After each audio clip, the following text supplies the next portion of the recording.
Everyone says they love their hair, but most people are secretly destroying it every single day. Wrong washing, wrong products, and habits that slowly lead to thinning, dandruff, and hair loss. And the worst part is, most people don't even realize they're doing it. So if you actually care about your hair, learn these 5 simple steps that actually work. No myths, no marketing nonsense. Just real hair care that protects your hair long term. Let's start with the most important step.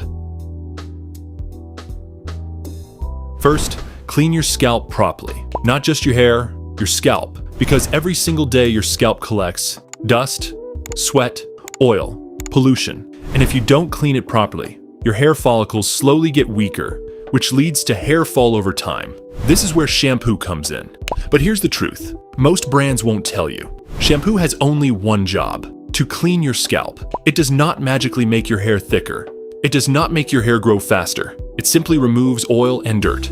So don't chase miracle shampoos. They don't exist. Now the big question, how often should you wash your hair? It depends on your lifestyle.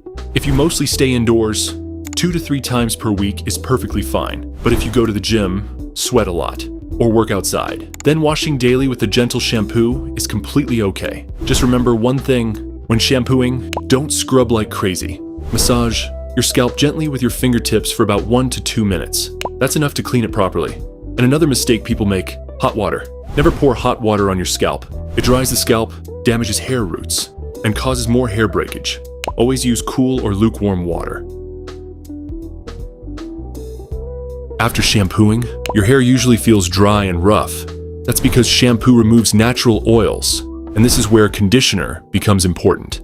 Conditioner restores moisture and makes hair softer, smoother, and healthier.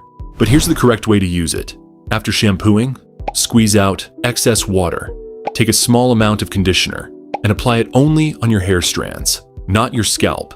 This is a mistake many people make. Conditioner on the scalp can cause buildup and greasy hair.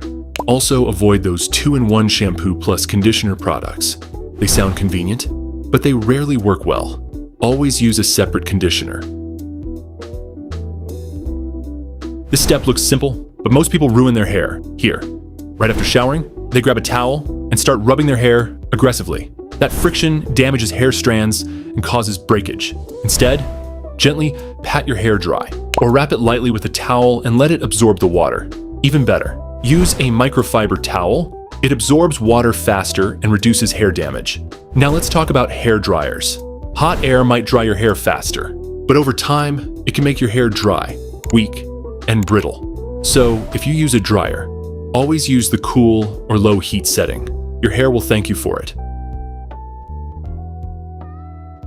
Now this step might surprise some people, because many of us grew up hearing, apply lots of oil on your scalp. But here's the reality. Your scalp already produces natural oil. In fact, your scalp has some of the most active oil glands in your entire body. So piling oil directly onto the scalp every day is usually unnecessary. Instead, apply a few drops of oil on your hair strands. This helps with moisture, smoothness, and shine.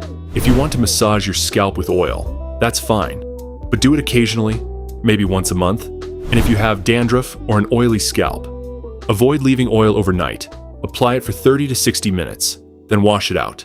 Small habit, big difference for hair health. Now here's the step most people ignore, but it's actually the most important one: nutrition. Because your hair doesn't get nutrients from shampoo, it gets nutrients from your food. Hair is mostly made of protein, a protein called keratin. So if your diet lacks protein, your hair becomes weaker and thinner. Great protein sources include eggs, chicken fish, Greek yogurt, beans, and lentils. Next, healthy fats. These help keep your scalp naturally hydrated. Foods like almonds, walnuts, chia seeds, flax seeds, avocados. And don't forget vitamins and minerals, especially vitamin A, vitamin C, vitamin E, zinc, biotin. Also, drink enough water, get proper sleep, and manage stress. Because high stress levels can directly trigger hair fall. If you follow these 5 simple habits, you'll protect your hair for the long term, not just temporarily. Remember, hair care isn't about expensive products. It's about smart daily habits. Now I'm curious, what's your biggest hair problem right now? Hair fall, dandruff, dry hair, or thinning? Drop it in the comments. I read them all. And if this video helped you even a little, hit like and subscribe.